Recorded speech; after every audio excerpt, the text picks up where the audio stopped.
खरीप हंगाम, कपाशी बियाणं, पाणी पुरवठ्याच्या नियोजनाचा अभाव इत्यादी मुद्द्यांवर अकोला जिल्हा परिषदेची सभा चांगलीच गाजली।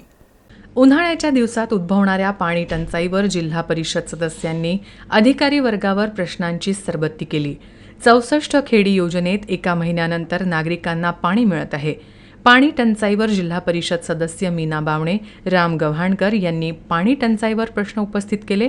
जिल्हा परिषद सदस्य गजानन पुंडकर यांनी तेल्हारा तालुक्यात फळपिकं उत्पादकांचं तसंच शेतकऱ्यांचं वाऱ्यामुळे आणि पावसामुळे मोठं नुकसान झालं आहे, त्यामुळे शेतकऱ्यांना तातडीनं मदत मिळावी अशी अपेक्षा व्यक्त केली।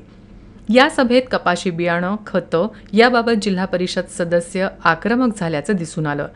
जिल्हा परिषद सदस्य आणि शिवसेनेचे गटनेते गोपाल दातकर यांनी उडीद आणि मुगाचं पीक व्हायरसमुळे उत्पादन देत नाही, त्यामुळे शेतकरी गेल्या वर्षांपासून कपाशीचा पर्याय निवडत असल्याचं सांगून शेतकऱ्यांना आवश्यक असलेल्या कपाशी बियाणे आणि खते उपलब्ध करणे ही कृषी विभागाची जबाबदारी आहे असा मुद्दा उपस्थित केला।